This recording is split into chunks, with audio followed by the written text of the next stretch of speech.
Welcome to another episode of Ordinary Old Catholic Me.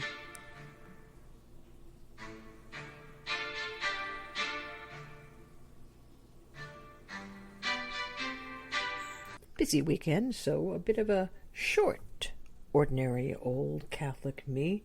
I don't know what exactly I was watching. I think it might have been on a Catholic religious channel, or maybe it was something on YouTube.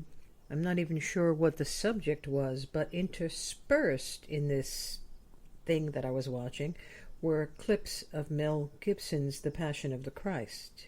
Luckily for my psyche, they were shortcuts of Christ already bloodied by scourging, a soldier rearranging the flagellum to be sure of inflicting additional maximum pain on the already horribly beaten man God made man.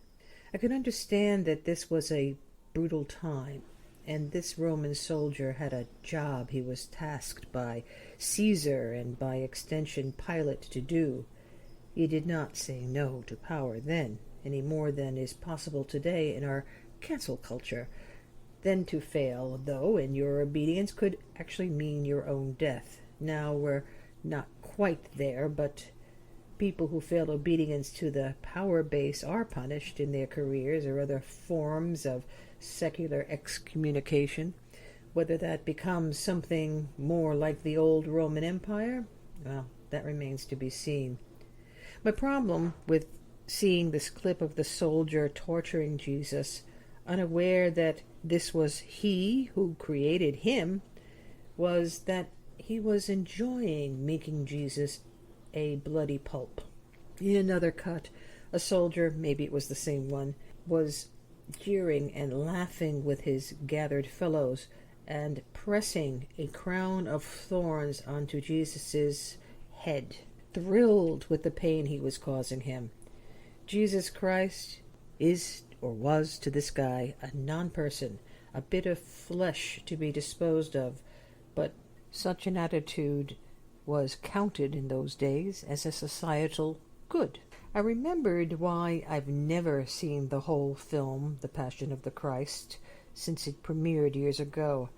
I couldn't stand the cruelty, the maximum cruelty of my fellow man, to an extent that I was aware that I could easily have viewed my Lord and my God if I had been there at the time, not knowing it was he, in such a deep, contemptuous way. So many movies sanitized the crucifixion. Some said that Mel Gibson overdid it in this movie, and I can't stand to watch it, but you know, I've always thought that his imagery was true to what happened. Have you ever noticed that when people feel they have a right to dismiss or isolate or mistreat another person, there's a frenzy that goes with the level of cruelty? When you see old documentaries of the piled up naked bodies of victims of the concentration camps, you know how concrete are the hearts of those who engaged in their jobs. It wasn't enough to kill, to murder, but every shred of humanity and dignity was joyously removed in minute detail. But worse, if that is possible, is or was the smugness of it. The idea that anyone considering that what they did was the basest in humanity was so much idiocy, and even that a crime against the state. I have often heard it said that when Jesus said, "Forgive them, they know not what they do," he was in fact offering his forgiveness. Maybe so. But I could swear I've heard, and I've always sensed something else in what he was saying.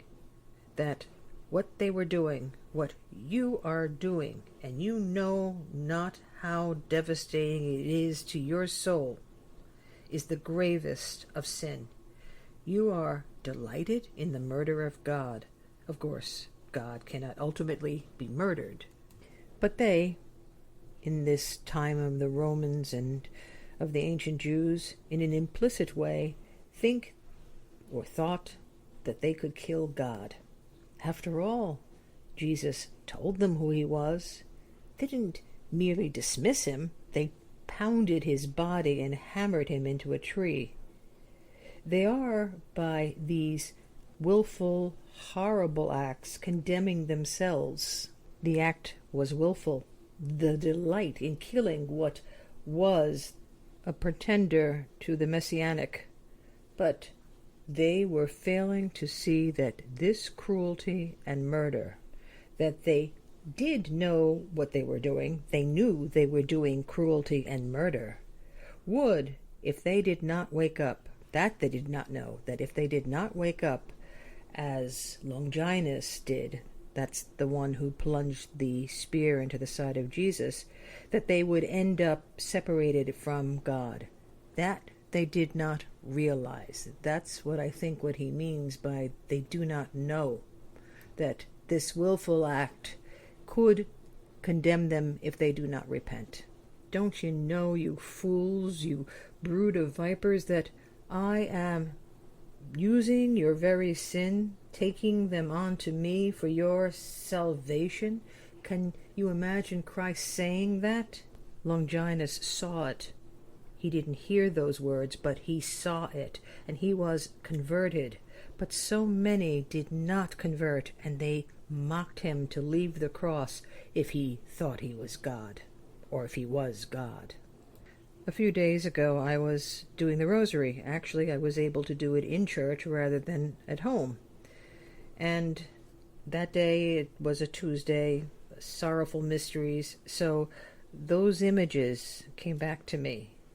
I thought, as I looked at the painted crucifix, that if I kept in mind what I try to push out, the despicable horribleness of the torture and death of Christ as depicted in that film, I would drop onto the floor before the altar in abject sorrow and gratitude all at once.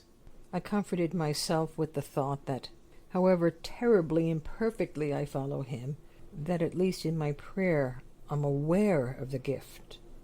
I acknowledge it, though with insufficient grasp of it.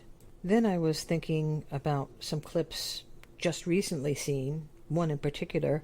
I think it was of a professor speaking before the Senate related to abortion.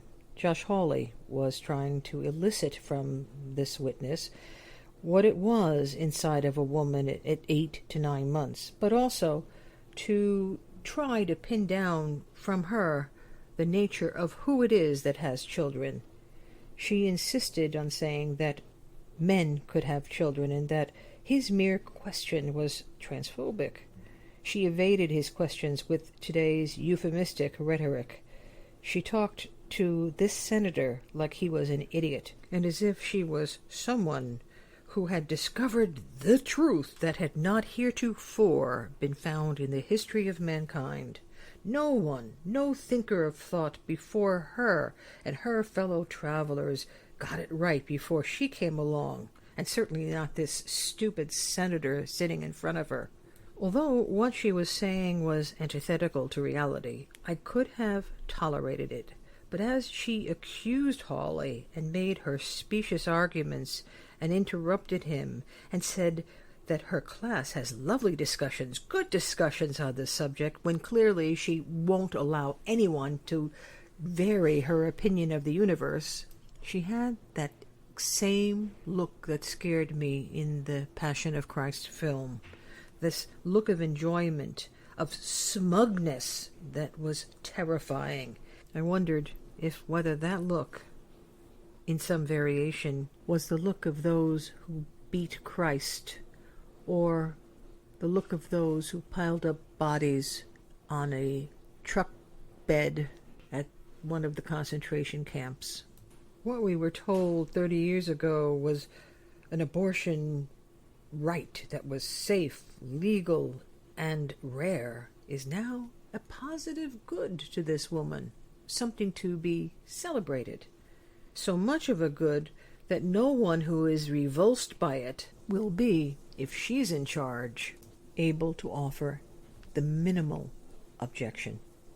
I imagine Jesus at the right hand of the Father now, with the 5 wounds still extant, saying to all of us, for I'm a sinner as much as any, and I could lose him in a moment of sin, Lord, forgive them, they know not what they do. Again and again, instead of seeking the manifest God, we seek our basest traits, we enshrine them, smiling and pontificating on how good it is, until the flood or the fire. This kind of not knowing isn't a sufficient get-out-of-jail-free card, or get-out-of-hell-free card, because after all this time, we should have known.